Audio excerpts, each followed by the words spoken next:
لكم ويغفر لكم ذنوبكم ومن يطع الله ورسوله فقد فاز فوزا عظيما. أما بعد فإن خير الحديث كتاب الله خير الهدي هدي محمد صلى الله عليه وسلم وشر الأمور محدثاتها وكل محدثة بدعة وكل بدعة ضلالة وكل ضلالة في النار. أعوذ بالله من الشيطان الرجيم. بسم الله الرحمن الرحيم. ألف لام ميم ذلك الكتاب لا ريب فيه هدى للمتقين الذين يؤمنون بالغيب ويقيمون الصلاة ومما رزقناهم ينفقون. আলহামদুলিল্লাহ, যাবতীয় প্রশংসা গুণগান তারিফ সে মহান রব্বুল আলামিনের জন্য, যে আল্লাহ সুবহানাহু ওয়া তাআলা আমাদেরকে দীর্ঘ এক সপ্তাহ পরে জুমার সালাত আদায় করার জন্য সুস্থ অবস্থায় আমাদেরকে জুমার মসজিদে আসার তৌফিক দান করেছেন। সে মহান রব্বুল আলামিনের শুকরিয়া আদায় করে আমরা সকলে বলি আলহামদুলিল্লাহ। দুরূদ ও সালাম পেশ করছি আমাদের মানবতার মুক্তির দূত সাইয়্যিদুল মুরসালিন খাতামুন নবিয়্যিন নবিয়্যিনা মুহাম্মদুর রাসূলুল্লাহ সাল্লাল্লাহু আলাইহি সাল্লামের প্রতি আমরা দুরূদ ইব্রাহিম পড়ি সবাই। আল্লাহুম্মা সাল্লি আলা মুহাম্মদ ওয়া আলা আলি মুহাম্মদ কামা সাল্লাইতা আলা ইব্রাহিম ওয়া আলা আলি ইব্রাহিম ইন্নাকা হামিদুম মাজিদ। আল্লাহুম্মা বারিক আলা মুহাম্মদ ওয়া আলা আলি মুহাম্মদ কামা বারাকতা আলা ইব্রাহিম ওয়া আলা আলি ইব্রাহিম ইন্নাকা হামিদুম মাজিদ। সম্মানিত উপস্থিতি, আজকে আমরা জুমায় যে বিষয়টি নিয়ে আলোচনা করব আপনাদের সামনে, সেটি হচ্ছে একজন মুমিনের করণীয়। তো যেই বিষয়টি দেওয়া হয়েছে এটা অত্যন্ত গুরুত্বপূর্ণ একটি বিষয় এবং ইসলামের সম্পূর্ণ বিষয়টা এটার সাথে সম্পৃক্ত। যেমন একটা উদাহরণ দিলে বুঝতে পারবেন যে আমাদের সব কিছু আছে শরীরের ভিতর, হাত আছে, পা আছে, সব কিছু ঠিক আছে। যদি শরীরের রক্ত চলাচল বন্ধ হয়ে যায় তাহলে সেই মানুষ বাঁচবে? বুঝতে পারছেন কথা? তো আমাদের বেঁচে থাকার জন্য শরীরের রক্তটা যেভাবে গুরুত্বপূর্ণ, জরুরি, ঠিক তেমনিভাবে একজন মানুষ মুসলিম হিসাবে দাবি করবে, ইমানদার হিসাবে দাবি করবে, এজন্য তার কি লাগবে? ঈমান লাগবে। ঈমান ছাড়া একজন মানুষ সে প্রকৃত মুসলিম এটা সে দাবি করতে পারবে না। রক্ত ছাড়া যেভাবে একটা মানুষের কোনো কি নাই, মূল্য নাই, ঈমান ছাড়াও একজন মুসলিমের কি নাই, মূল্য নেই, মূল্যহীন। এটা কিভাবে আমরা আপনাদেরকে বোঝাবো?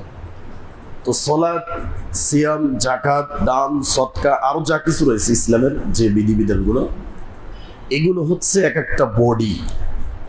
বুঝতে পারছেন? যেমন আমার হাত, আমার পা, আমার বডি, আমার মাথা। তো এই যে ইসলামের যে বিষয়গুলো রয়েছে এগুলো হচ্ছে কি এক একটা বডি, অঙ্গ প্রত্যঙ্গ। আর ওইটার ভিতর রক্ত চলাচল যেটা করে সেটার নাম কি? ঈমান।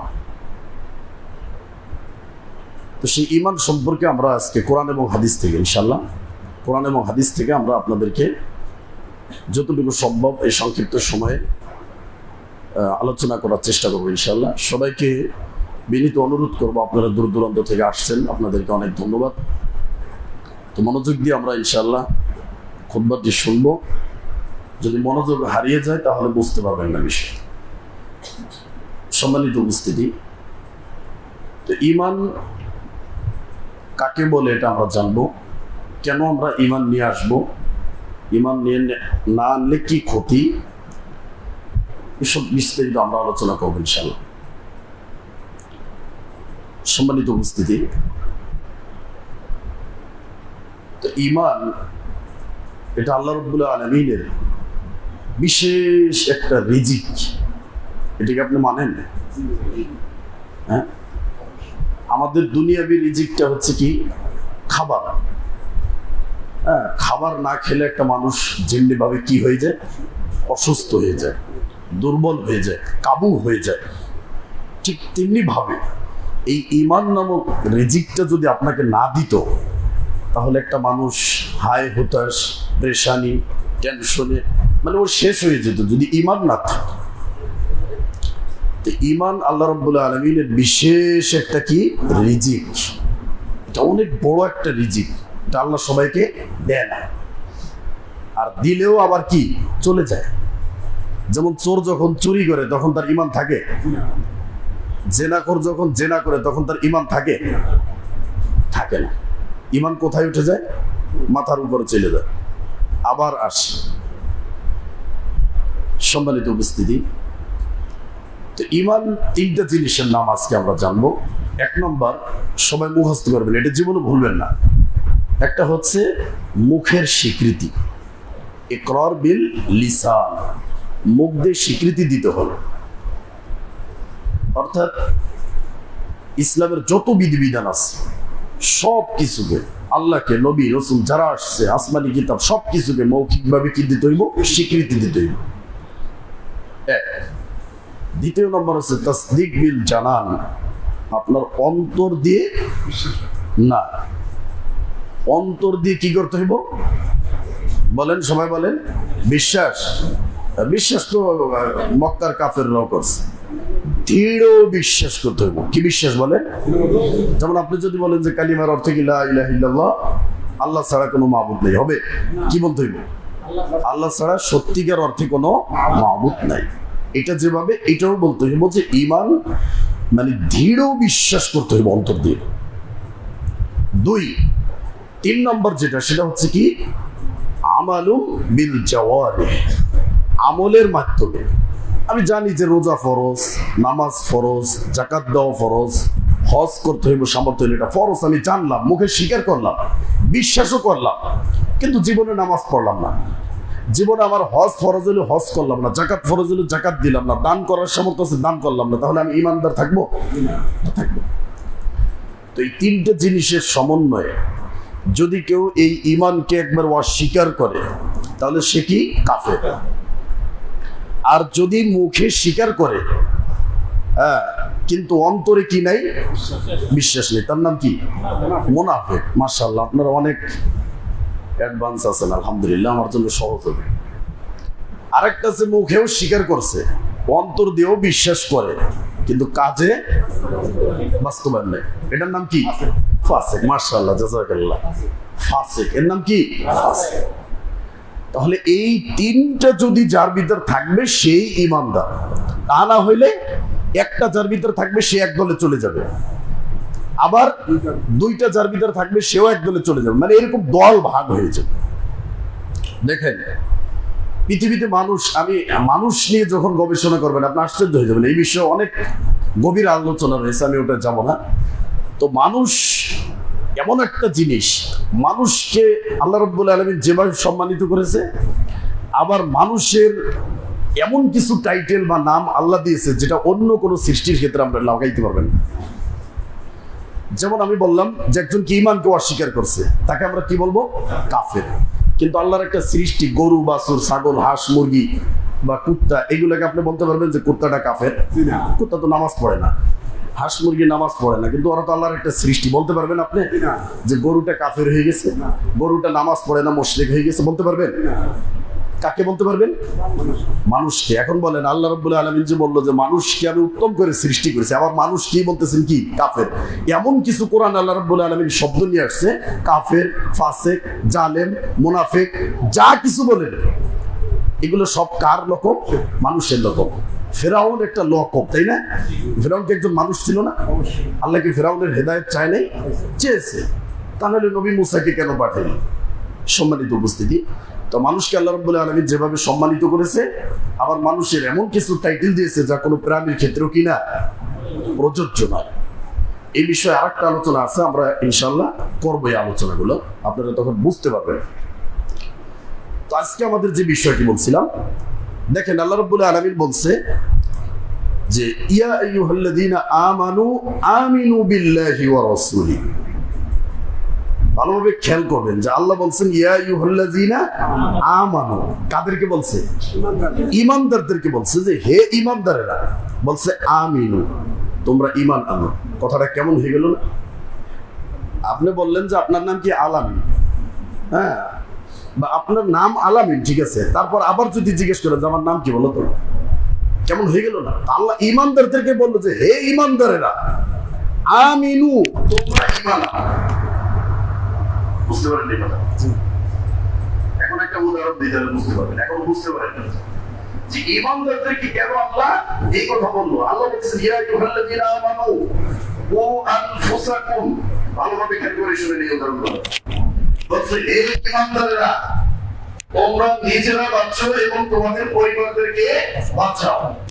আল্লাহ অন্য জায়গায় বলছে ইয়া আইয়ুহাল্লাযীনা আমানু হাল আদুল্লুকুম আলা তিজারাতিন তুনজিকুম মিন আযাবিন আলিম। আমি তোমাদেরকে এমন একটা ব্যবসা সম্পর্কে জানিয়ে দেব না যেই ব্যবসা তোমাদেরকে জাহান্নামের আগুন থেকে মুক্তি দেবে। তো ঈমানদারদেরকে, ঈমানদার যে, তাকে কেন এই কথাগুলো বললো? কি বুঝাতে চেয়েছে আল্লাহ? দেখেন, এটার একটা উদাহরণ দিলে আপনারা বুঝতে পারবেন। ধরেন আপনি গাড়ি চালাইতে পারেন, মোটরসাইকেল, তো আপনার বাবাকে নিয়ে আপনি বিভিন্ন জায়গায় ঘোরাফেরা করছেন, আপনার বাবা তো জানে যে আপনি গাড়ি চালাইতে পারেন, তাই না? সবাই জানে যে আপনি ভালো একজন ড্রাইভার। তো আপনি শ্বশুর বাড়িতে যাইবেন, তো আপনার বউকে সাথে নিছেন, আপনার সন্তানদেরকেও গাড়িতে নিয়েছেন, পিছনে আপনার ওয়াইফ আর সামনে আপনার বাচ্চা কাচ্চা। তো বৃদ্ধ বাবা বা মা যদি বেঁচে থাকে, তো যাওয়ার সময় আপনাকে কি বলবে বলেন তো? মাশাআল্লাহ, কি বলে বলেন? এর মানে কি বলেন? মানে আপনার ছেলে কি গাড়ি চালাইতে পারে না নাকি? এত জানেই যে আমার বাবা, আমার সন্তান ড্রাইভার, পাকা ড্রাইভার, আমাকে নিয়ে ঘুরেছে বিভিন্ন জায়গায়। তো জানার পরেও কেন বললো যে বাবা একটু সাবধানে যাস? কেন বললো এই কথাটা? সতর্ক, এবং সন্তানের প্রতি তার ভালোবাসাটা এত বেশি যে বলছে যে বাবা তুই একটু সাবধানে যাস। তো ঈমানদারদের প্রতি আল্লাহ রাব্বুল আলামিনের ভালোবাসা এত বেশি যে আল্লাহ রাব্বুল আলামিন ঈমানদারদেরকে ঈমানদার সম্বোধন করে, আবার তাদেরকেই বলছে যে তোমরা কি আনো? ঈমান আনো। তার মানে আল্লাহর ভালোবাসা বুঝাইছে ঈমানদারদের। বুঝতে পারেন?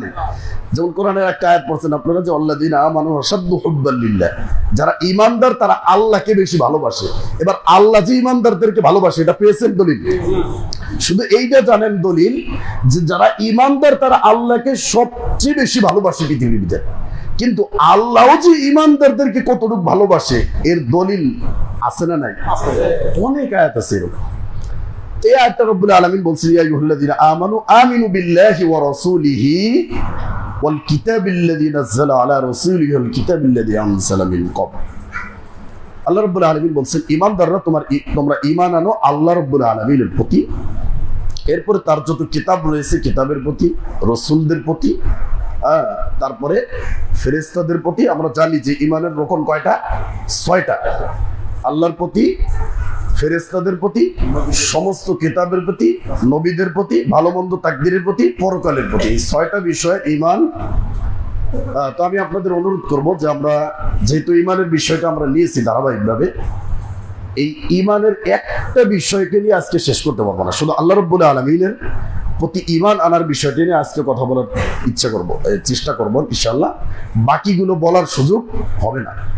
তো আল্লাহ রাব্বুল আলামিনের বিষয়ে কথা বলতে গেলে অনেক সময়ের প্রয়োজন। আমি যতটুকু আপনাদেরকে দিতে পারবো, আমি জানি না কতটুকু দিতে পারবো। তো এই একটা বিষয় আমরা শুধু আজকে বলবো, কারণ আল্লাহ রাব্বুল আলামিনের প্রতি ঈমান এজন্য আনতে হবে, আমরা আজকে অধিকাংশ মানুষ বিভ্রান্ত বা গাফেল, ইসলাম থেকে আমরা অনেকটা দূরে। যেটা আল্লাহ রাব্বুল আলামিন এই আয়াতের শেষে বলছে ওয়া মাইয়াকফুর বিল্লাহি, যে ব্যক্তি আল্লাহকে চিনল না, আল্লাহর পরিচয় জানলো না, আল্লাহ সম্পর্কে যার কোনো জ্ঞান নেই, এই আয়াতের শেষে আল্লাহ রাব্বুল আলামিন বলেন ফাকাদ দাল্লা দালালাম বাঈদা, ওই ব্যক্তি পথভ্রষ্টতার একবারে সর্বশেষ পর্যায়ে পৌঁছে গেছে আল্লাহর পরিচয় না জানার কারণে। তো আল্লাহ রাব্বুল আলামিনের প্রতি যদি আপনার ঈমান আনতে হয়, তাহলে এই ক্ষেত্রে তিনটা বিষয় আপনাকে লক্ষ্য রাখতে হবে। সবাই ভালোভাবে কান করে শুনবেন। এক নম্বর হচ্ছে আল্লাহ রাব্বুল আলামিনের যে সত্তা রয়েছে, সত্তা মানে আল্লাহর যে অস্তিত্ব। আমি একজন ব্যক্তি, আমার একটা সত্তা, আমি এই যে ব্যক্তি আমার সত্তা, আমার একটা নাম আছে, আমার একটা গুণ আছে, তাই না? এরকম তো আল্লাহ রাব্বুল আলামিন যে আছেন, যেমন আল্লাহ রাব্বুল আলামিনকে বিশ্বাস করেন, আছে না বাংলাদেশে? তাদেরকে কি বলে? নাস্তিক, তাই না? নাস্তিক বলে, মানে আল্লাহর অস্তিত্বকেও অস্বীকার করছে। যাই হোক, এদের বিষয় আলাদা। তো আল্লাহ রাব্বুল আলামিনের প্রতি বিশ্বাস আনতে হইলে আপনাকে তিনটা জিনিস মনে রাখতে হইব। আল্লাহর অস্তিত্বর প্রতি বিশ্বাস আনতে হইব, আল্লাহর সত্তা। দ্বিতীয় নম্বর হচ্ছে আল্লাহ রাব্বুল আলামিনের যত গুণাবলী রয়েছে। তিন নম্বর হচ্ছে আল্লাহ রাব্বুল আলামিনের সমস্ত নামগুলোর প্রতি ঈমান আনতে হবে। এর জন্য একটা হাদিসে আসছে, যে ব্যক্তি আল্লাহ রাব্বুল আলামিনের 99টি নাম কি করবে? না, মুখস্থ আসলে। যে ব্যক্তি ওগুলোকে কি করবে? সংরক্ষণ করবে। মানে আল্লাহ রাব্বুল আলামিনের এই প্রত্যেকটা নামের যে গভীরতা রয়েছে, অর্থ রয়েছে, এগুলো যে আয়ত্ত করবে। মুখস্থ তো আমিও পারবো, এখন শুনাইতে পারবো। মুখস্থ শুনাইলে জান্নাত দিয়ে দেবে আল্লাহ? না, ওই নামের অর্থ কি, ওটির ভিতরে একটা কি অর্থ রয়েছে, এটা যখন বুঝবে। যেমন আমি বললাম যে আল্লাহ রাব্বুল আলামিন কি? গফফার। এখন এই গফফার নামটা, এটার ভিতর কি গুণ রয়েছে, এটা যদি কেউ না বুঝে, তাহলে যে অপরাধ করবে সে আল্লাহর কাছে ক্ষমা চাইতে পারবে? পারবে? পারবে না। এজন্য ওই নামের সাথে যে বৈশিষ্ট্য রয়েছে, গুণ রয়েছে, এই গুণও আমাদের কি করতে হবে? জানতে হবে। আল্লাহর প্রতি বিশ্বাস, ঈমান যদি আনতে হয়, তাহলে কয়টা জিনিস বলছি? তিনটা। এক নম্বরে আল্লাহর সত্তার প্রতি বিশ্বাস, 2 নম্বরে তার সমস্ত গুণের প্রতি বিশ্বাস, আর তার 14 নাম আছে, ওয়ালিল্লাহিল আসমাউল হুসনা ফাদউহু বিহা। 99টা নাম মানে এটা ভাইবেন না যে আমার 99টা নাম এসে। আমি বললাম যে আমি আজকে মসজিদে 100 টাকা দান করবো, আমি গুইনা রাখছি 100 টাকা যে আজকে দিব, এর মানে কি আমার কাছে আর কোনো টাকা নেই? হ্যাঁ, 100 টাকাই আছে না। আল্লাহ রাব্বুল আলামিনের 99টা নাম আছে, তার মানে কি আর নাই? আছে, আরো বহুত নাম রয়েছে। এই নামের প্রতি আমাদের কি করতে হবে? বিশ্বাস করতে হবে। এই জায়গাটাই সবচেয়ে বেশি ঘাবলা। আল্লাহ রাব্বুল আলামিনের নামের বিকৃতি, আর এই আল্লাহ রাব্বুল আলামিন সম্পর্কে না বোঝার কারণে মানুষ আজকে কি হয়েছে? বিভিন্ন পথ পদ্ধতি, আরো বহুত কিছু, যেগুলোর বিষয়ে আমরা এখন এত খোলাখুলি আলোচনা করব না। এখন আমরা একটু নরমাল আলোচনা করব। এই বিষয়ে আমাদের গভীর আলোচনা আরো পরে হবে ইনশাআল্লাহ আপনাদের সাথে। তো আল্লাহ রাব্বুল আলামিনের সত্তা এবং তার গুণ যেটা, এটা সম্পর্কে আমাদের জানতে হবে। দেখেন, প্রত্যেকটা মানুষের আলাদা একটা কি থাকে? গুণ থাকে। আর মানুষ কিন্তু তার গুণেই পরিচিত লাভ করে, ঠিক না? তো ধরেন সবাই মানুষ, সবাই কি মানুষ, এটা একটা জাত। তারপর মহিলাদের একটা জাত রয়েছে, তারপরে আপনার কি রয়েছে? গরু ছাগলের একটা জাত রয়েছে। এরকম প্রত্যেকটা একটা জাত রয়েছে। এই জাত থেকে আপনাকে আলাদা করবে কিসে বলেন? আপনার গুণে। সবাই মানুষ, কিন্তু ওই মানুষের ভিতরে একজন আছে কি? চোর, তার মর্যাদা কি? নিচে নেমে গেল। একজন আছে জুয়াখোর, তার মর্যাদা নিচে। একজন আছে কি? মদখোর, তার মর্যাদা নিচে। আবার ওই মানুষের ভিতর থেকে একজন আর কি মর্যাদা বেশি, সে আলেম হয়েছে, সে তার মর্যাদা বেশি। আবার হাফেজ, তার মর্যাদা কি? বেশি। মুহাদ্দিস আরো বেশি, শাইখুল হাদিস আরো বেশি। বুঝতে পারছেন? তো গুণে সে কি হয়েছে? পরিচিতি লাভ করছে। গুণ যার ভিতর রয়েছে, এই গুণ যদি না থাকে, তাহলে আপনি মানুষের মাঝে কি হইতে পারবেন না? ভালো মানুষ হইতে পারবেন না। ধরেন এই যে মোবাইলটা, মোবাইল কিন্তু সব মোবাইল এক। বুঝতে পারছেন কথা? সব মোবাইল কিন্তু একই মোবাইল নাম, নাকি? 1 কোটি টাকা দামের মোবাইলও মোবাইল, 10,000 টাকা দামের মোবাইলও মোবাইল। কিন্তু এই মোবাইলের ভিতর পার্স যত আমি দামি লাগাবো, মোবাইলটা তত কি হবে? দামি হবে। কিন্তু মোবাইল নাম কি চেঞ্জ করতে পারবেন? তাহলে মানুষও মানুষ থাকবে, ঠিক আছে, কিন্তু মানুষের ভিতর যে যত বেশি গুণ ক্রয় করে ঢুকাইতে পারবেন, তার মর্যাদা তত বাড়বে। বুঝতে পারছেন কথা? সম্মানিত উপস্থিতি, তো আল্লাহ রাব্বুল আলামিনের এই যে গুণগুলো রয়েছে, এই গুণগুলোর প্রতি আমরা কি করব? বিশ্বাস করব। আচ্ছা, তাহলে বলেন যে আপনি যদি অপরাধ করেন, তাহলে আল্লাহর কি একটা নাম কি আছে যে গফফার? এটা সবাই জানেন। এই নামের অর্থ কি? আল্লাহ ক্ষমাশীল, তাই না? আল্লাহ রাব্বুল আলামিন যদি ক্ষমা করতে পারেন, এই বিশ্বাস যদি আপনার থাকে, ভালোভাবে বুঝছেন, যদি এই বিশ্বাস থাকে আল্লাহ রাব্বুল আলামিনের প্রতি যে আল্লাহ ক্ষমা করতে পারেন, তাহলে ওই ব্যক্তি অন্য কোথাও গিয়ে ক্ষমার মাধ্যম অনুসন্ধান করতে পারে, খুঁজতে পারে? তাহলে যখনই সে অন্য জায়গায় অনুসন্ধান করতে যাবে, এর মানে আমরা কি বুঝে নেব? এই ব্যক্তির আল্লাহর প্রতি বিশ্বাস নেই। স্পষ্ট, ক্লিয়ার এটা। আর যদি সে বিপদে পড়লে, সে গুনাহ করলে, যে কোনো সমস্যার জন্য কোথায় হাত তুলে? আল্লাহর কাছে। তাহলে বুঝতে হবে ওই ব্যক্তি আল্লাহর প্রতি পরিপূর্ণ ঈমানদার, বিশ্বাসী। সে পৃথিবীর কোথাও সে বিশ্বাস করে না, একমাত্র তার রবকে সে বিশ্বাস করে। সম্মানিত উপস্থিতি, আল্লাহ রাব্বুল আলামিন কোরআনে অনেকগুলো আয়াত নিয়ে আসছে। আমরা কিছু কিছু আয়াত আমরা পড়ব। দেখেন, আল্লাহ রাব্বুল আলামিন বলছেন যে ওয়ালাউ শাআ রাব্বুকা লাআমানা মান ফিল আরদি কুল্লুহুম জামিআ। বলছেন আল্লাহ যদি ইচ্ছা করতেন, তাহলে জমিনের সবাই কি করত? ঈমান নিয়ে আসতো। মানে আল্লাহ যদি চাইতেন এটা, তাহলে আল্লাহ পারতেন। আবার আল্লাহ রাব্বুল আলামিন বলছেন আফা আনতা তুকরিহুন নাস। হে নবী, আপনি কি মানুষকে বাধ্য করবেন? হাত্তা ইয়াকুলু মুমিনিন, মানুষকে ঈমান আনতে আপনি কি বাধ্য করবেন? আমি রব্বুল আলামিন যদি চাইতাম, তাহলে সবাই কি করত? ঈমান আনতো। কিন্তু আপনি কাউকে বাধ্য করে, জোর করে ঈমান আনয়ন করতে পারবেন না, এই ইখতিয়ার আপনাকে দেওয়া হয় না। আল্লাহ রাব্বুল আলামিন এই আয়াতে বলছে, দেখেন যে ওয়ামা কানা লিনাফসিন আন তুমিনা ইল্লা বিইজনিল্লাহ। বলছেন পৃথিবীর কোন মানুষ তার নিজের ইচ্ছায় ঈমান আনতে পারবে না। ঈমান যেটা আনে, যার ঈমান আছে, সেটাও আল্লাহর অনুমতিতে। স্পষ্ট সূরা ইউসুফ, সূরা ইউনূস 10 নম্বর সূরা 100 নম্বর আয়াত। আল্লাহ রাব্বুল আলামিন বলেন ওমা কানা লিনাফসিন আন তুমিনা ইল্লা বিইজনিল্লাহ। এরপর আল্লাহ কি বলেন? ওয়ায়াজআলুর রিজসা আলাল্লাযিনা লা ইয়াকিলুন। যারা কোরআন হাদিস শুনে সারা জীবন, যারা সারা জীবন শুনে কোরআন হাদিস, ইসলামের ভিতর কথা হবে দুইটা, একটা কোরআন, একটা হাদিস, যেটা বিদায় হজের ভাষণে নবী জোরালো কণ্ঠে বলে গেছে, শোনো সাহাবী, আমি তোমাদের মাঝে দুটি জিনিস রেখে যাচ্ছি, যদি এই দুটি জিনিস তোমরা শক্তভাবে মাড়ির দাঁত দিয়ে কামড়ে ধরে রাখতে পারো, পৃথিবীর কোনো অপশক্তি নাই তোমাদেরকে বিভ্রান্ত করে বিপথে গোমরা বানিয়ে দেবে। আর যখন এই দুইটা থেকে তোমরা সরে যাবে, তখন তোমাদেরকে কি করবে? সমস্ত গোমরাহি, পথভ্রষ্টতা, বেদাত, শিরক, আরো যত যা কিছু রয়েছে সব তোমাদেরকে কি করবে? পেয়ে বসবে। সম্মানিত উপস্থিতি, আল্লাহ রাব্বুল আলামিন এখানে স্পষ্ট বলছেন, যারা কোরআন হাদিস শুনবে, বুঝবে না, কোরআন শুনবে, হাদিস শুনবে, বুঝাই দেওয়া হবে যাদেরকে, তারা যদি না বুঝে, এদের উপরে আল্লাহ অপবিত্রতা, কুফরি এবং পথভ্রষ্টতা আল্লাহ চাপিয়ে দেন। নাউজুবিল্লাহ। এজন্য আল্লাহ সূরা নূরের 51 নম্বর আয়াতে আল্লাহ কি বলছেন? ইন্নামা কানা কাউলাল মুমিনিনা ইযা দুউ ইলাল্লাহি ওয়া রাসূলিহি লিয়াহকুমা বাইনাহুম আইয়াকুলু সামি'না ওয়া আতা'না।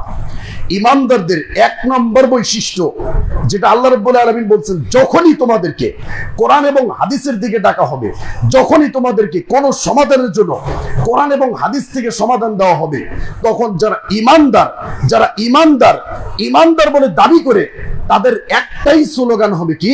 শুনলাম, মেনে নিলাম। আমার বাপদাদার থেকে আমি এটা পাই নাই, আমার ইমাম বলে নাই, আমার পীর বলে নাই, আমার অমক বলে নাই, তমক বলে নাই, এই কথা কোরআন বলছে? আপনি কোরআন গবেষণা করেন।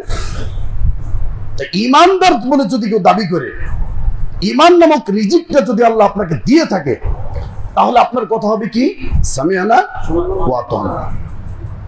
যেমন ধরেন জুমার দিনে রাসূল সাল্লাল্লাহু আলাইহি ওয়াসাল্লাম যেটা বলছে, যেটা আমাদেরকে করতে বলছে, এটা পালন করার নাম কি বলেন, সুন্নাত। রাসূল সাল্লাল্লাহু আলাইহি ওয়াসাল্লাম যেটা আমাদের থেকে নিষেধ করছে, আমাদেরকে বলছে যে উম্মত তোমরা এটা কইরো না, ওইটা না করার নাম কি, সুন্নাত। বুঝতে পারেন এই কথা? একটা হচ্ছে আদেশ আর একটা নিষেধ। পৃথিবীর ভিতর মানুষের এই দুইটা বিধান, এটা সৃষ্টির শুরু থেকে। কেমন? আদমকে আল্লাহ রাব্বুল আলামিন যে আদেশটা করেছিল সিজদা করতে, আদমকে যে সিজদা করতে বলছিল, ফেরেশতাদেরকে, ইবলিসকে, এটা ছিল কি আল্লাহর আদেশ। আর আদমকে আবার জান্নাতের ভিতর আল্লাহ রাব্বুল আলামিন বলছিল কি, তুমি ওই ফলের কাছে যেও না, ফল খেও না, এটা কি নিষেধ। তাহলে পৃথিবীর ভিতর এই ইসলামের দুইটা বিধিবিধান, একটা আদেশ, একটা কি নিষেধ। তাহলে আদেশটা পালন করলে যদি রাসূলের সুন্নাহ হয়, তাহলে নিষেধটা পালন করা কি রাসূলের সুন্নাত না? ওমা আতাকুমুর রাসূলু ফাখুযু ওমা নাহাকুম আনহু ফান্তাহু।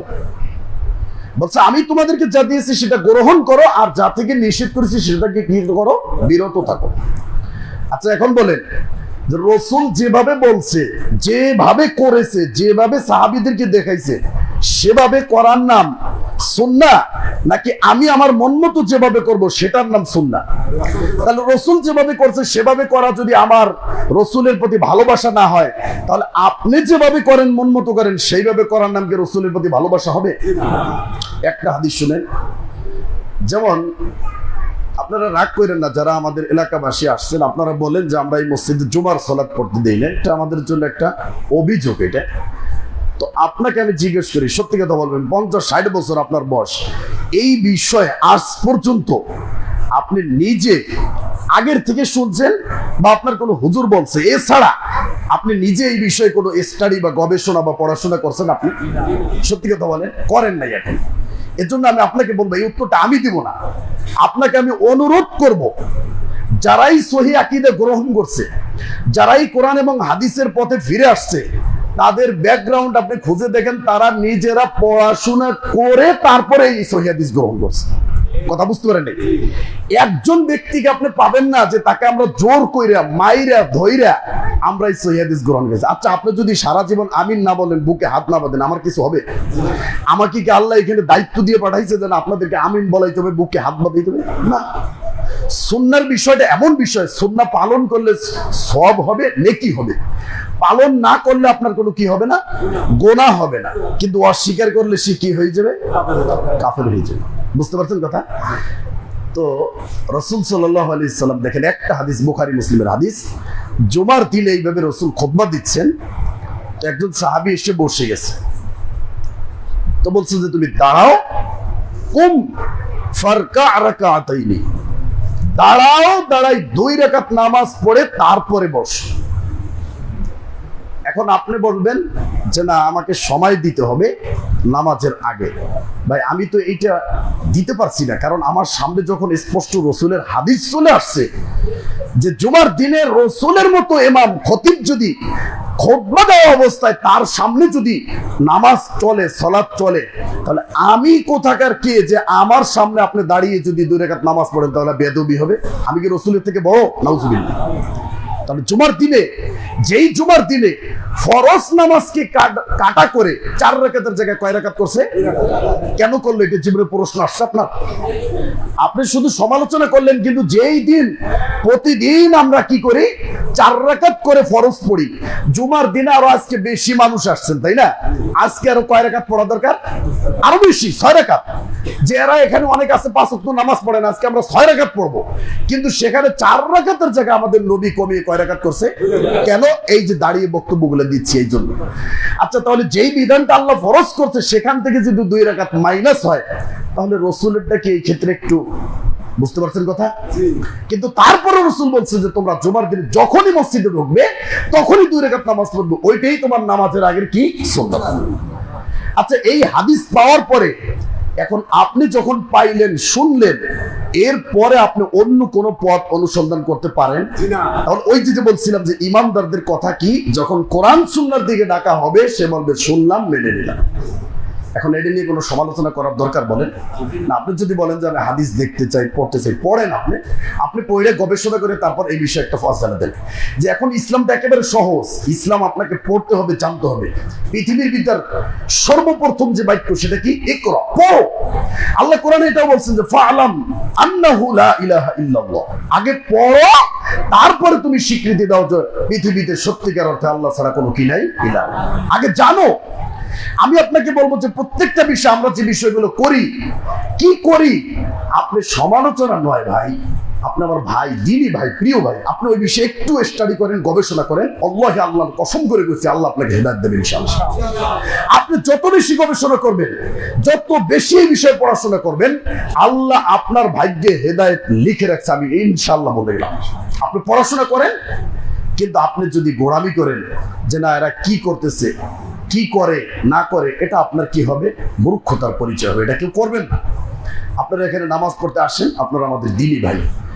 আপনি আমিন বলেন না বলেন কোনো দুঃখ নেই। আপনি সূরা ফাতিহা পড়েন না পড়েন কোনো দুঃখ নেই। আপনি যেটা করতেছেন এটা করেন, অসুবিধা নেই। আপনারটা যদি আপনি মনে করেন যে ঠিক, তাহলে তো সেক্ষেত্রে আমি ওটার দায়ভার নিব না, নিব বলেন। কিন্তু আমি এখানে দাঁড়িয়ে আমার ব্যক্তিগত একটা কথা বলার কোনো অধিকার আমার আছে? আছে সাহস বলেন? নেই। সম্মানিত উপস্থিতি, তো বলছিলাম যে আল্লাহর প্রতি যে ঈমান, এটা অনেক গুরুত্বপূর্ণ বিষয়। আল্লাহর প্রতি যদি কারো ঈমান না থাকে, তাহলে ওই ব্যক্তি থেকে এতিম, অসহায় পৃথিবীতে আর কেউ থাকবে না। সম্মানিত উপস্থিতি, দেখেন সাহাবীদের যে ঈমান ছিল আর আমাদের ঈমান দেখেন। তো বেলাল রাদিয়াল্লাহু তাআলা আনহু, আপনারা জানেন ওনার ইসলাম গ্রহণের, ওনার ঈমানটা কোন পর্যায়ের ছিল? বেলাল রাদিয়াল্লাহু তাআলা আনহু, তার যে মালিক ছিল উমাইয়া বিন খালফ, তাকে কি করত? মক্কার এই যে গরম উত্তপ্ত বালির ভিতর শুয়ে তারপর পাথর চাপা দিত। তারপর তারা ঈমান থেকে কি হয় নাই? পিছপা হয় নাই। ঈমান এমন একটা জিনিস, আর এই ঈমানের মূল বৈশিষ্ট্য সেটা হচ্ছে কি? কোরআন এবং সুন্নাহ। আল্লাহকে আমি ভুলবো না, যেমন বেলাল বলছিল আহাদ আহাদ, আমি আল্লাহকে বলতে পারবো না। তারপরে মুসআব বিন উমাইর, সবাই জানেন আপনারা, মক্কার ভিতর সবচেয়ে ধনী সাহাবী ছিলেন। তার আতরের ঘেরান সারা মক্কার অলিতে গলিতে ছড়িয়ে পড়তো। তার পোশাক দেখে সাহাবায়ে কেরাম কি করতো? আফসোস করতো যে মুসআব বিন উমাইর কত ধনী। দেখেন এই মুসআব বিন উমাইর যখন ইসলাম গ্রহণ করলো, তার মা তাকে বাড়ি থেকে বের করে দিয়েছে, তাকে সম্পদ থেকে বঞ্চিত করে দিয়েছে। উহুদের যুদ্ধে যেদিন মারা যায়, মুসআব বিন উমাইরকে কাফনের কাপড়টা বড়াইছে, পা ঢাকলে মাথা বের হয়ে যায়, মাথা ঢাকলে পা বের হয়ে যায়। আল্লাহর নবী বললেন যে মুসআব, এই মুসআব যখন মক্কায় কি বিলাসী জীবন যাপন করছে, আর আজকে সেই মুসআব বিন উমাইর শহীদ হয়ে গেছে, আমার মুসআবকে আমি দেখতে পাচ্ছি সে জান্নাতে চলে গেছে। সম্মানিত উপস্থিতি, এই হচ্ছে সাহাবীদের জীবন ইতিহাস। আব্দুল্লাহ ইবনে মাসউদ রাদিয়াল্লাহু তাআলা আনহু মক্কায় বসে কোরআন পড়তেছে, কোরআন সূরা রহমান, কাফেররা তাকে পাথর মেরে রক্তাক্ত করে দিয়েছে। আবার উঠে আবার কোরআন তেলাওয়াত করতেছে। কেন? রাসূলের ভালোবাসা, আল্লাহর বিধান অনুযায়ী আল্লাহর বিধানকে প্রতিষ্ঠিত করার জন্য, এই কোরআনী দাওয়াত, কোরআন সুন্নাত দাওয়াত দেওয়ার জন্য সাহাবায়ে কেরাম কি করেছে? মার খেয়েছে কাফেরদের। আর আপনি আমি এই কোরআন সুন্নাত দাওয়াত পৌঁছতে গিয়ে আজ পর্যন্ত কেউ মার খেয়েছে? খাব্বাব বিন আরাত, যাকে বলা হয় লোহার দাস, ইসলাম গ্রহণ করার কারণে তাকে লোহা গরম করে পুড়িয়ে তারপর সেক দেওয়া হতো। আল্লাহ রাসূলের কাছে একবার আসছে খাব্বাব বিন আরাত, বলছে আল্লাহ রাসূল, আপনার প্রতি ঈমান আনছি, আল্লাহর প্রতি বিশ্বাস করেছি, যার কারণে আমাদেরকে কি করে? আগুনের সেক দেয়। আল্লাহ নবী, আপনি কি আমাদের জন্য একটু দোয়া করতে পারেন না? আল্লাহ নবী বলছেন, খাব্বাব, তোমরা ঈমানের পরীক্ষা দিচ্ছ, তোমাদেরকে কষ্ট দেওয়া হচ্ছে। তোমাদের পূর্ববর্তী যারা ছিল তাদেরকে এই ঈমানের কারণে 2 টুকরো করে ফেলা হতো, তারপরও তারা ঈমান ছাড়ে নাই। বুখারীর হাদিস। সম্মানিত উপস্থিতি, সুমাইয়া রাদিয়াল্লাহু তাআলা আনহা, ইসলামের প্রথম শহীদ, আপনারা জানেন। আবু জাহেল তাকে বর্ষা দিয়ে তার লজ্জা স্থানে আঘাত করে তাকে কি করছে? হত্যা করছে।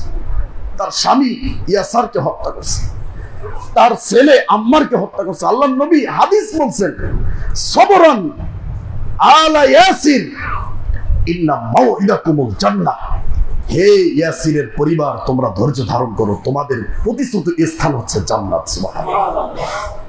ওমর ইবনুল খাত্তাব রাদিয়াল্লাহু তাআলা ইসলামের ঘোর শত্রু ছিল, ইসলামের ঘোর শত্রু ছিল, আল্লাহ নবীকে মারার জন্য বের হয়েছে, তাই না?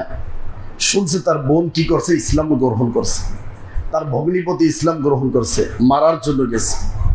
ওমর রাদিয়াল্লাহু তাআলা কোরআনের আয়াত শুনে, ওমরের মতো রাগী মানুষ যদি কোরআনের আয়াত শুনে, আল্লাহর বিধান শুনে যদি চোখ দিয়ে পানি টলমল করে পড়ে যায়, আর যদি কলেমা পড়ে আশহাদু আল্লা ইলাহা ইল্লাল্লাহ ওয়া আশহাদু আন্না মুহাম্মাদান আবদুহু ওয়া রাসূলুহু, তাহলে আপনি আর আমি সেই ওমরের থেকে বেশি আমরা ওই রকম মর্যাদাশীল হয়ে যাই নাই, অত বড় আমরা কিছু হয়ে যাই নাই যে কোরআন এবং হাদিসের কথা বললে আপনারা সেটা নিয়ে কি করবেন, হাসাহাসি করবেন, তামাশা করবেন, ব্যঙ্গ করবেন।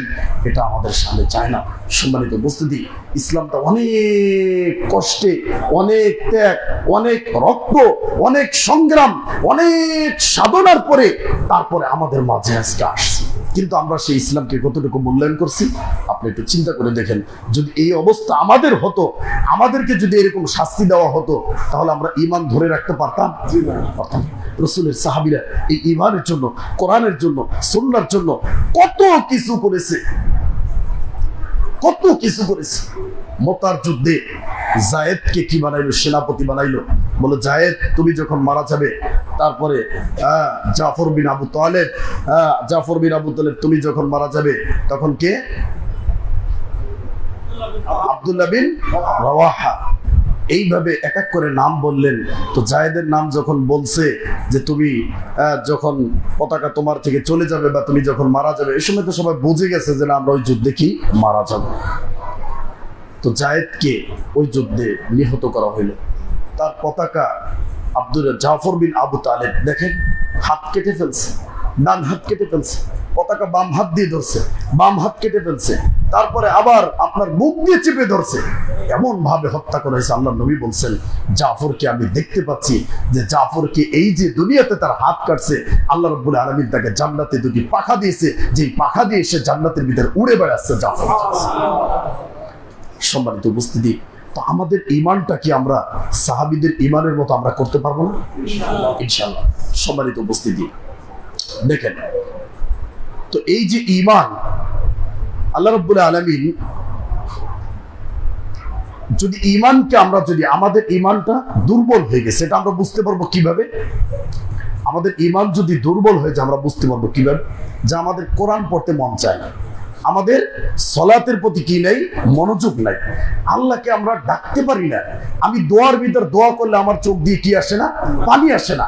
পাপকে যখন আপনি ছোট মনে করবেন, মুমিনরা পাপকে মনে করে যে তার নাকের ডগার উপর কি বসে আছে, একটা পাথর, পাহাড় মনে করে। আর যে ব্যক্তি পাপী, সে ব্যক্তি তার পাপকে কি মনে করে, একটা মশা মাছির মতো। তা ঈমানদার যখনই পাপ হয়ে যাবে তখন সে কি করবে, তওবা করবে। সম্মানিত উপস্থিতি, আমরা এই যে ঈমান যদি আমাদের দুর্বল হয়ে যায়, তাহলে আপনি যখনই দেখছেন যে না আপনার নামাজে মন বসে না, বা কোরআন তেলাওয়াত করতে পারছেন না, বা 10টা টাকা মসজিদে আপনি দান করবেন, করতে পারছেন না, আচ্ছা কখনো কি আপনার মনে হয়েছে যে আমার ঈমানটা দুর্বল হয়ে গেছে, আমি আল্লাহর কাছে একটু কাঁদি, আল্লাহর কাছে একটু বলি যে আমার কি সমস্যা, আমি কেন আমি আল্লাহ রাব্বুল আলামিনের সামনে দাঁড়িয়ে 5 ওয়াক্ত সালাত যেটা আমাদের জন্য ফরজ করা হয়েছে আমি কেন পড়তে পারছি না? কখনো এটা বলছেন আপনি? বলেন না। সম্মানিত উপস্থিতি, তা আমাদের ঈমান আর সাহাবীদের ঈমান অনেক ডিফারেন্স ছিল। তো আল্লাহর প্রতি ঈমান যদি আপনি আনতে যান, আপনাকে এক শ্রেণীর লোক বলবে যে আল্লাহকে তো দেখা যায় না, তাহলে আল্লাহকে কেন বিশ্বাস করবো, বলে না? আচ্ছা, এই যে ফ্যানের বাতাসটা হচ্ছে, আপনারা দেখতে পাচ্ছেন বাতাসটাকে, তো এখন কি এটাকে অস্বীকার করা যাবে যে বাতাস হচ্ছে না? এই যে বিদ্যুতের মাধ্যমে আপনার ফ্যানটা চলছে, আচ্ছা এটা কি একটা কারেন্ট আছে না, এটা বিদ্যুৎ, এটা কি দেখা যায়? দেখা যায়। আমি যে কথাটা বলছি যে মাইকে আপনারা শুনতে পাচ্ছেন, একটা শব্দ হচ্ছে, শব্দটা কি দেখা যায়? আচ্ছা, মোবাইল যে ইন্টারনেটটা চলে, একটা নেটওয়ার্ক আছে না? হ্যাঁ, ইন্টারনেট থাকলে বোঝা যায় এটা, কিন্তু সেই নেটওয়ার্কটা কখনো দেখা গেছে? দেখা যায় না। আপনি একটা চুম্বক ধরবেন, চুম্বকটা ধরে আপনি বালুর ভিতর দিয়ে টানাটানি করবেন, ওই চুম্বকের সাথে কি চলে আসবে? লোহা চলে আসবে। চুম্বকের ভিতর যে একটা, এই যে একটা শক্তি, মধ্যাকর্ষণ শক্তি যেটা বলে, এই শক্তিটা কখনো দেখা যায়? দেখা যায় না। তো এটা যেভাবে দেখা যায় না, এটা আপনাকে মানতে হবে, বিশ্বাস করতে হবে। ঠিক আমাদের রবকেও দেখা যাবে না, কিন্তু তার যে সৃষ্টি রয়েছে, এজন্য যখন আপনাকে বলা হবে আপনার রবকে আপনি চিনবেন কি দিয়ে? আল্লাহ রাব্বুল আলামিনের যত নিদর্শন রয়েছে, নিদর্শনের মাধ্যমে আল্লাহকে চিনতে হবে।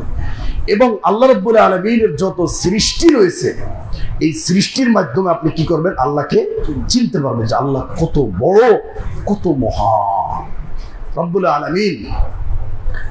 দেখেন, তো আল্লাহ রাব্বুল আলামিনের বলছিলাম নামের প্রতি বিশ্বাস। যদি আল্লাহর নামের প্রতি বিশ্বাস থাকে, তাহলে আল্লাহর নামের ভিতর কি বরকত রয়েছে আপনি কল্পনা করে পাবেন। আল্লাহ রাব্বুল আলামিনের একটি সূরা রয়েছে, সূরা 29 পারা, সূরা মুলক, আপনারা জানেন। আল্লাহ রাব্বুল আলামিন বলেন, তাবারাকাল্লাযী বিয়াদিহিল মুলক, তাবারাকাল্লাযী বিয়াদিহিল মুলক ওয়া হুয়া আলা কুল্লি শাইইন কাদির। বরকতময় আল্লাহ রাব্বুল আলামিন। তো আয়াতের তাফসীর কখনো দেখছেন যে বরকতময় আল্লাহ রাব্বুল আলামিন কেন বললো? আল্লাহ রাব্বুল আলামিন কি বরকত দিয়েছে? আল্লাহর নামের ভিতর কি বরকত রয়েছে? তো বিসমিল্লাহ বলে যদি আপনি খানা না খান, আল্লাহর নাম না নেন, তাহলে বরকত হবে? হবে না। ওই খাবারের সাথে কে থাকবে? শয়তান থাকবে। বাড়িতে ঢোকার সময় যদি আপনি সালাম না দেন, তাহলে ওই বাড়িতে কে থাকে? শয়তান থাকে। আল্লাহ রাব্বুল আলামিন বলছেন যে এই যে বরকত আল্লাহ, এটা আপনি কিভাবে বুঝবেন? আল্লাহর বরকতটা আপনি এভাবে বুঝবেন, যারা জমি চাষ করে, তো জমিতে আপনি যে ধানটা লাগান, আচ্ছা বলেন তো কয়টা ধান আপনি লাগান? ধরেন 1 কেজি ধান দিয়ে আপনারা কি করেন? আগে একটুই দেন, তাই না? এটা দেওয়ার পরে এত বড় বড় হয়, ওইটা আবার লাগান। তো 1 কেজি ধান থেকে এই যে বের হলো, এভাবে আপনি পুরো জমিটা, আপনি 1 কেজি ধান দিয়ে আপনি পুরো জমিটা কভার করলেন, ওখানে কত মন ধান হবে? আপনি ধান দেবেন 1 কেজি, আল্লাহ দেবে কয় কেজি? 10 কেজি। বরকত বুঝতে পারছেন? এটা কি বরকত নয়? এটা কি আল্লাহ বরকতের নিদর্শন নয়? যে জমিতে আপনি ধান দিলেন 5 কেজি, আল্লাহ রাব্বুল আলামিন আপনাকে 40 কেজি ধান দিয়েছে। আপনি গাছ লাগাইছে আপনার বাবা, আম গাছ, 14 পুরুষকে ওই গাছের আম খাওয়াই দিয়েছে আল্লাহ রাব্বুল আলামিন, দেয় নাই? এটা আল্লাহ রাব্বুল আলামিনের বরকত। এটা আল্লাহ রাব্বুল আলামিনের বরকত। এটা তো বলছিলাম যে আল্লাহ রাব্বুল আলামিনের গুণের প্রতি বিশ্বাস করতে হইব, যে আল্লাহর যে গুণ রয়েছে, সিফাত, এবং তার নামের প্রতি বিশ্বাস। তো বলছিলাম যে মানুষের মর্যাদা বাড়ে কিসে? গুণে। আর পশুর মর্যাদা বাড়ে কিসে? তার ওজনে। পশু, ধরেন একটা ষাঁড় যদি 50 কেজি হয় গোশত, তাহলে এটার দাম কত হবে? ধরেন 50,000 টাকা। কিন্তু যদি 100 কেজি হয়, তার দাম কি 50,000 টাকা? তাহলে গরু, ছাগল যেগুলো রয়েছে, পশু প্রাণী যেগুলো রয়েছে, এগুলোর দাম বাড়ে কিসে? এদের ওজনে। আর মানুষের দাম বাড়ে কিসে? মানুষের বৈশিষ্ট্যে। ধরেন আপনি যখন আমার সম্পর্কে জানতে পারবেন যে আমি কোন কোয়ালিটির লোক, ধরেন আমি মাদ্রাসার একটা কালেকশনে গেছি, আপনার বাজারের একজন ব্যবসায়ী, আমি যখন যাব তখন আমার একটা ধারণা যে না, আমি ওই লোকটার কাছে যাবো, উনি খুবই ভালো, উনি দান দক্ষিণা করে আর কি, এটা আমি জানলাম। আরেক ব্যক্তির দোকানে যাব, তো ওই ব্যক্তি সম্পর্কে আমি জানি কি যে না, দানও করে না, আবার অনেক খটখাট করে। তাহলে এই দুই ব্যক্তির ভিতরে একটা বৈশিষ্ট্য আছে না? তো আল্লাহ রাব্বুল আলামিনের এই যে গুণগুলো রয়েছে, এই গুণ সম্পর্কে যখন আপনার ধারণা থাকবে, যখন আপনি জানবেন যে না, আল্লাহর এই গুণ সত্য, তিনি গফফার, তিনি ক্ষমা করতে পারেন, তিনি রাজ্জাক, তিনি রিজিক দিতে পারেন, তিনি আর শাফি, তিনি আরোগ্য হইলে, তিনি রোগী হইলে তাকে সুস্থতা দান করতে পারেন, তখনই আপনি যখন বিপদে পড়বেন, যখন রোগগ্রস্ত হবেন, তখন আল্লাহর কাছে আপনি কি চাইবেন? আশ্রয় চাইবেন। আর যদি এই নামের প্রতি আপনার বিশ্বাস না থাকে, যদি জ্ঞান না থাকে, যদি না জানেন, তখনই আপনি কোথায় যাবেন? অন্য জায়গায় চলে যাবেন। আল্লাহ রাব্বুল আলামিন কত বড় ক্ষমতাশীল, এটা যদি আপনার জানা না থাকে, তাহলে কখনোই আপনি আল্লাহ রাব্বুল আলামিনের প্রতি আপনার ভালোবাসা, বিশ্বাস বা ওইরকম আপনি তাকে মান্যগণ্য করতে পারবেন না। ধরেন আপনি রাস্তা দিয়ে যাওয়া দিচ্ছেন, একজন আপনাকে একটা থাপ্পড় দিচ্ছে, থাপ্পড় দেওয়ার পরে আপনি আবার কি করবেন? পাল্টা তাকে কি করবেন? যে কোনো মূল্যে তাকে একটা দেওয়ার চেষ্টা করবেন, ঠিক না? কিন্তু যখন আপনি দেখবেন যে ওই থাপ্পড়টা আপনাকে একজন ওয়াসি সাহেব দিয়েছে, ওয়াসি ছিলেন এসপি, আচ্ছা তখন কি আপনি ওনাকে থাপ্পড়টা দিতে পারবেন? আরো কি বলবেন, স্যার আরো 2টা দেন, দরকার কি বলবেন, প্রয়োজন আরো 2টা দেন, তবু আমাকে জেলে নিয়েন না। তো ওই ব্যক্তি থাপ্পড় দিল, তাকে আপনি পাল্টা থাপ্পড় দিতে গেলেন, আর ওয়াসি সাহেব যখন আপনাকে থাপ্পড় দিল তখন আপনি কি করলেন, আরো 2টা নিজে সাইডে নিতে গেলেন। কেন বলেন? কিসের জন্য? আপনি ওসি সাহেবের পাওয়ারটা জানেন, তার গুণটা জানেন, যে তাকে সরকার একটা পাওয়ার দিছে, সে আপনাকে এখান থেকে কি করবে, জেলে ভরতে পারবে। কিন্তু ওই ব্যক্তি সম্পর্কে আপনার ধারণা কি, যে না, সে তার এই ক্ষমতা নেই, এই জন্য আপনি থেকে পাল্টা আক্রমণ করতে যাচ্ছেন। ঠিক আছে না? তো যখনই আপনি জানবেন যে আল্লাহ রাব্বুল আলামিনের কত ক্ষমতা, তার নামের কি পাওয়ার, তার গুণের কি পাওয়ার, তিনি কেমন বরকত দেয়, তখনই আপনি আল্লাহর কাছে ধন্যবাদ দিতে পারবেন, তখনই আল্লাহর প্রতি ভালোবাসা আসবে, তখনই আল্লাহর প্রতি ইবাদত আপনার বেড়ে যাবে, তখনই আপনার সালাতে মন বসবে, তখনই আপনি কোরআন তেলাওয়াত করতে পারবেন, তখনই আপনি 2 টাকা দান করতে পারবেন। আর যখন এগুলোর প্রতি বিশ্বাস না থাকবে, তখন আপনার ইবাদত করতে মন চাইবো না, কোরআন তেলাওয়াত করতে মন চাইবো না, দান করতে মন চাইবো না, আর আপনার কি হবে না, ঈমান বাড়বে না, ঈমান আরো কি করবে, কমবে। ঈমান কমতে কমতে কমতে কমতে একেবারে নিভু নিভু অবস্থায় হয়ে যাবে। আর ওই অবস্থায় যদি আপনি মৃত্যুবরণ করেন, আল্লাহর নবী বলছেন যে কোন ব্যক্তি যদি মৃত্যুবরণ করে এই অবস্থায় যে সে আল্লাহর সাথে শিরিক করছে, তার ঈমান নেই, বেঈমান অবস্থায়, তাহলে ওই ব্যক্তির স্থান কোথায়? জাহান্নামে। সারা জীবন আমার এই যে সবকিছু, আমার ব্যবসা বাণিজ্য সবকিছু আমার কোথায় গেল? আপনার আজকে যে এই ব্যবসা বাণিজ্যের কারণে, পরিবারের কারণে, ক্ষেত খামারের কারণে, এই জন্য আব্দুল্লাহ ইবনে মাসউদ তিনি বলতেন যে লা তাত্তাকিযু যায়আতা ফাতারগাবু ফিদ দুনিয়া, তোমরা দুনিয়ার ক্ষেত খামার, তারপরে তোমার এই জমি, তারপরে ব্যবসা বাণিজ্য, এগুলোর প্রতি তোমরা লেগে যেও না, তাহলে তোমরা কি করবে, পরকাল হারাবে। যত তুমি দুনিয়ার পিছনে দৌড়বে, তত তুমি আল্লাহকে ভুলবে। আর আল্লাহকে তুমি যত স্মরণ করবে, আল্লাহর কাছে যত আসবে, মসজিদে যত আসবে, ইবাদত যত বেশি করবে, তত ওই দুনিয়া তোমার পিছনে দৌড়বে। তুমি কেন দুনিয়ার পিছনে দৌড়বে? তুমি কেন টাকার পিছনে দৌড়বে? টাকা তোমার পিছনে দৌড়বে। তুমি শুধু কি করো, আল্লাহর গোলাম হয়ে যাও, আল্লাহর কাছে আসো, আল্লাহকে চিনো, আল্লাহকে সিজদা দাও, তাহলে তোমার সব কিছু সহজ হবে। আল্লাহ রহমানুর রহিম, তুমি যত বড় পাপ করো, আল্লাহ রাব্বুল আলামিন তোমাকে ক্ষমা করবে।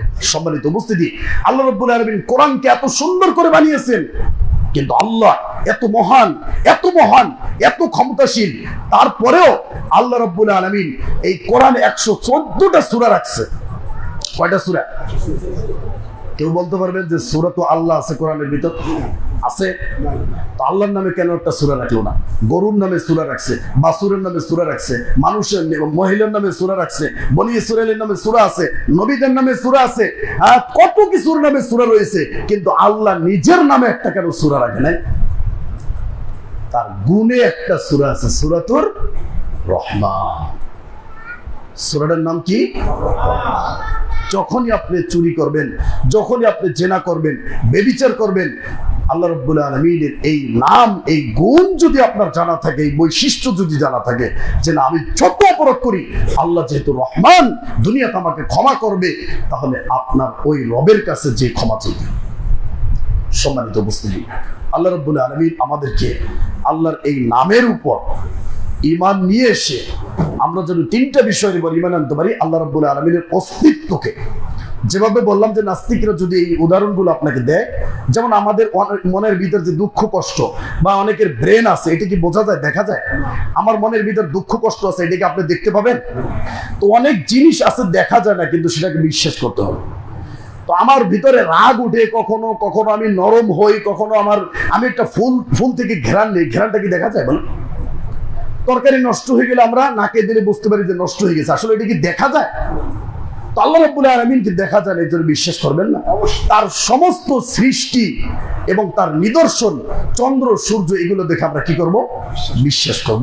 তো আল্লাহর সত্তার প্রতি বিশ্বাস, আল্লাহর অস্তিত্ব আছে, তিনি অস্তিত্বহীন থেকে অস্তিত্বে আনায়নকারী। আল্লাহ রাব্বুল আলামিন আল হাই আল কাইয়ুম লা তাখুযুহু সিনাতু ওয়া লা নাওম। আল্লাহ রাব্বুল আলামিন তার অস্তিত্ব আছে এটার প্রতি আমাদের বিশ্বাস করতে হবে। আল্লাহর যত নাম রয়েছে এই নামের প্রতি আপনার বিশ্বাস করতে হবে। প্রত্যেকটা কাজে আমরা কি করব? আল্লাহর নাম নেব। সব কাজ আমরা আল্লাহর নাম নিয়ে শুরু করব, তাহলে বরকত হইব। বাড়িতে ঢুকবো আমরা সালাম দিব, তারপর আমরা টয়লেটে ঢুকবো সালাম দেবো। যেখানে যে নাম রয়েছে সব আল্লাহ রাব্বুল আলামিনের নাম নিয়ে যদি আমরা প্রত্যেকটা কাজ শুরু করি, অবশ্যই সেটার ভিতর কি হবে? বরকত হবে। আর আল্লাহর নামের ভিতর আল্লাহর নাম যদি নিতে হয় আপনাকে, তাহলে আপনাকে কি করতে হবে? কোরআন পড়া শিখতে হবে। কোরআনের ভিতর যে বরকত রয়েছে আপনি কোনোদিন কল্পনা করে পারবেন। আর আল্লাহ রাব্বুল আলামিনের যত সিফাত রয়েছে, গুণ রয়েছে, প্রত্যেকটা গুণের প্রতি প্রত্যেকটা ঈমানদার মুসলিমকে কি করতে হবে? ঈমান নিয়ে আসতে হবে। আল্লাহ রাব্বুল আলামিন আমাদেরকে বোঝার এবং আমল করার তৌফিক দান করুক। আল্লাহুম্মা আমিন। ওয়া আখিরু দাওয়ানা আলহামদুলিল্লাহ।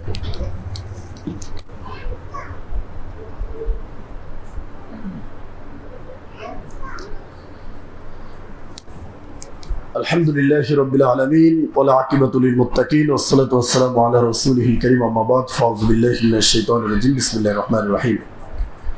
সম্মানিত উপস্থিতি, যদি আমরা ঈমান নিয়ে না আসি তাহলে আল্লাহ রাব্বুল আলামিন কি বলছেন? যে মা আমানাত ক্বাবলাহুম মিন ক্বরিয়াতিন আহলাকনাহা আফাহুম ইউমিনুন। বলছে পূর্ববর্তী যত জাতি ছিল যারা ঈমান আনে নাই, আমি তাদেরকে কি করছি? ধ্বংস করে দিছি। এরপর আরেকটা বলছে আল্লাহ রাব্বুল আলামিন যে ওয়ামাযা আলাইহিম লাউ আমানু বিল্লাহি ওয়াল ইয়াউমিল আখির ওয়া আনফাকু মিম্মা রাযাকাহুম। আল্লাহ বলছেন মানুষের কি এমন ক্ষতি হতো যদি তারা আল্লাহ এবং পরকালের প্রতি ঈমান নিয়ে আসে। কথাটা কেমন ভাবে বলছে আল্লাহ দেখছেন? বলছেন তোমাদের এমন কি ক্ষতি হতো বলো। আপনারা এখানে যদি সবাই নামাজি হয়ে যান, সবাই যদি ঈমানদার হন, আল্লাহর কোনো ক্ষতি হবে? আপনাদের কিছু হবে না। আল্লাহ এই কথাটাই বলছে যে তোমাদের এমন কি ক্ষতি হতো যে তুমি 10 টাকা দান করতে পারলে না? এমন কি ক্ষতি হতো যে তুমি নামাজটা 5 ওয়াক্ত পড়তে পারলে না? আল্লাহ কত ধমকের সুরে তিরস্কার করে আমাদেরকে এই কথাগুলো বলছে। এরপর আরেকটা আয়াত কি বলছে আপনি জানেন? কি ধমক রয়েছে? আল্লাহ বলছেন মা ইয়াফালুল্লাহু বিআযাবিকুম ইন শাকারতুম ওয়া আমানতুম। বলছে তোমরা যদি শুধু ঈমানদার হও আর যদি আল্লাহর শুকরিয়া আদায় করো, আল্লাহ তোমাদেরকে কেন শাস্তি দেবে? সুবহানাল্লাহ। আল্লাহ এভাবে বলছেন যে যদি তোমরা ঈমান আনো আর আল্লাহর শুকরিয়া আদায় করো, আল্লাহর শাস্তি দিয়ে কি দরকার আছে তোমাদেরকে? আল্লাহ কি আমাদের শাস্তি দিতে চান? আল্লাহ চান যে আমরা নামাজ পড়ি, আমরা ঈমান আনি, আমরা সহিহ হাদিস এবং কোরআন অনুযায়ী আমাদের জীবনকে কি করি? পরিচালিত করি। সম্মানিত উপস্থিতি, আপনারা এখানে অনেকে আসছেন এলাকা থেকে, তো আমরা আপনাদেরকে ধন্যবাদ জানাই, আলহামদুলিল্লাহ। তো একটা জিনিস বলতে চাই, অনেকে এই মসজিদের একটা নাম দেন যেটা শিয়াদের মসজিদ। আসলে আপনি যদি আমাদের প্রতি রাগ হয়ে এটা নামটা দেন তাহলে এটা আপনারই ক্ষতি হবে, কারণ পৃথিবীর ভিতর যত মসজিদ আছে সব কার? আল্লাহ। এটা কে বলছে? আল্লাহ কোরআনে বলছে ওয়ান্নাল মাসাজিদা লিল্লাহি ফালা তাদউ মা'আল্লাহি আহাদা। পৃথিবীর ভিতর যত মসজিদ আছে সব কার? আমার মসজিদ। তুমি যখনই নাম দেবে যে শিয়া মসজিদ, আহলে হাদিস মসজিদ, হানাফি মসজিদ, তখন তুমি নিজের করে বানিয়ে নিলে। ওইখানে যত মানুষ ইবাদত করবে ওই ইবাদতের হকদার তুমি হয়ে গেলে। আমার আল্লাহর আমার কাছে কিছু প্রশ্ন নেই, এটার জন্য তোমার জবাব দেওয়া নেই। মানুষ এটা বুঝতে চায় না। তাহলে মসজিদ, পৃথিবীর ভিতর সমস্ত মসজিদ কার বলেন? আল্লাহর মসজিদ। আমার কথা যে আমরা যেইগুলো করতেছি, যদি আপনাদের সন্দেহ লাগে যে না আমরা যেটা করে এটা কোথায় পায় বা কি দেখি, আপনাদের কাছে আমরা অনুরোধ জানাবো যে আপনারা আমাদের কাছে এসে জিজ্ঞেস করবেন, বসবেন। আমরা চাই যে সমাধান হোক, কিন্তু আমরা এখানে এই জন্য মসজিদ বানাই নেই যে আপনারা বুকে হাত বাঁধবেন বা আমিন বলবেন বা এই বলবেন, এটা কোনো দরকার নেই। এটা আপনার ব্যক্তিগত মতামত। এটা আপনি যদি রসুলকে ভালোবাসেন, রসুলের সুন্নাহর প্রতি যদি আপনার আমল করার যদি ইচ্ছা থাকে, রসুলের শাফাত আপনার পেতে মন চায়, তাহলে আপনি আমল করবেন। যদি কেউ আমিন না বলে তার নামাজ হবে না? যদি কেউ বুকে হাত না বাঁধে তার নামাজ হবে না? হয়ে যাবে। আল্লাহ চাইতেছে যে আপনি আমার সামনে আসেন, আপনি নামাজে আসেন। আপনারা এখানে মসজিদ দিয়েছে, আপনার এলাকাবাসী আরো গর্ব করবেন যে না আমাদের এলাকায় একটা কি হয়েছে, নতুন মসজিদ দিয়েছে, আলহামদুলিল্লাহ। আল্লাহর কাছে এইখানে যদি আপনার একটা বাচ্চা আপনি পড়তে দেন, আপনি যদি এখানে 10টা টাকা দিয়ে উপকার করেন, এটা যদি আপনি ধরে রাখেন, রাসূল সাল্লাল্লাহু আলাইহি সাল্লাম বলছেন যারা সমাজের ভিতর একটা ভালো কাজ চালু করবে, এই ভালো কাজ এটা যতদিন পর্যন্ত পৃথিবীতে স্থায়ী লাভ করবে, কিয়ামত পর্যন্ত তারা কবর বসে তার সওয়াব পেতে থাকবে। সুবহানাল্লাহ। আবার যদি এটাকে ধ্বংস করার চেষ্টা করে, এটার প্রতি যদি কেউ হিংসা করে, যদি অহংকার করে, যদি এটার প্রতি চক্রান্ত করে, তাহলে কিয়ামত পর্যন্ত এটার যত পাপ, এই শাস্তি সে কবর বসে পেতে থাকবে। নাউজুবিল্লাহ। তাহলে আমরা চাইবো যে এখানে এই প্রতিষ্ঠান কিভাবে দাঁড়ায়, যেহেতু এখন সমাজ অনেক অন্ধকার। এখানে একটা প্রতিষ্ঠান হয়েছে, আলহামদুলিল্লাহ, মসজিদ হয়েছে, মাদ্রাসা হয়েছে। আপনারা কি খুশি না বেজার বলেন? খুশি না? আলহামদুলিল্লাহ। আমরা আপনাদেরকে অনুরোধ করব যে এই মাদ্রাসা জানুয়ারি থেকে চালু হবে ইনশাআল্লাহ। ভর্তি ফরম, ভর্তির সব কার্যক্রম শেষ। আপনাদের কাছে এখন শুধু অনুরোধ থাকবে যে আপনারা বাচ্চা দিয়ে এখানে আমাদেরকে উপকার করবেন। এতটুকু পারবেন না ইনশাআল্লাহ? আপনার বাচ্চাকে বাংলা, ইংরেজি, আরবি, তারপর আপনার কম্পিউটার প্রশিক্ষণ কোর্স থাকবে আমাদের এখানে, সিসি ক্যামেরা দ্বারা নিয়ন্ত্রিত থাকবে। এরপরে আরবি এবং ইংলিশটাই আমরা আলাদা পার্সোনাল টিচার রেখে, যাতে প্রত্যেকটা বাচ্চা আরবি এবং ইংলিশে অনর্গল কথা বলতে পারে, এরকম করে দক্ষ করে আমরা করবো ইনশাআল্লাহ। এবং এখান থেকে যাতে হাফেজ বের হয়, কোরআনের হাফেজ। একটা হাফেজ যদি আপনাদের এলাকা থেকে বের হয়, এখান থেকে হেঁটে যায়, তাহলে এটা আপনাদের জন্য কি গর্বের বিষয় না যে আমাদের প্রতিষ্ঠানে পড়ে? এটা তো দ্বীনি প্রতিষ্ঠান বা এটা আল্লাহর নবীর প্রতিষ্ঠান, আল্লাহর প্রতিষ্ঠান। আমাদের কিছু না, আমরা কতদিন আছি বলে? আমরা আজ আছি, কাল থাকবো না। কিন্তু আমরা যদি আমাদের ছেলেপেলের জন্য, আমাদের ভবিষ্যৎ প্রজন্মের জন্য কিছু করে যাই, এটা আমরা কবরে বসে সওয়াব পাবো না? আমি টাকা দিয়ে না পারি, আমি একটা ছাত্র এনে দেবো, আমি একটু পরামর্শ দেবো যে না এটা এইভাবে এইভাবে করো, এতে কি আমার সওয়াব হবে না বলেন? যেহেতু এখানে আমরা কোনো মন্দিরও না, মাজারও না, কোনো মূর্তিরও পূজা করি না, আমরা তো সেজদা আল্লাহ কি করি নাকি?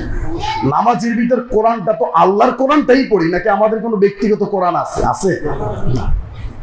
এই জন্য আপনাদেরকে যারা এলাকাবাসী আছেন অনুরোধ করবো, ভাইরা আমার, আপনারা আমাদের দিনী ভাই, প্রিয় ভাই, আপনারা এই মসজিদ মাদ্রাসার জন্য দোয়া করবেন এবং সবাই এখানে ছাত্রদের সহযোগিতা করবেন ইনশাআল্লাহ। এই মসজিদ মাদ্রাসার অনেক খরচ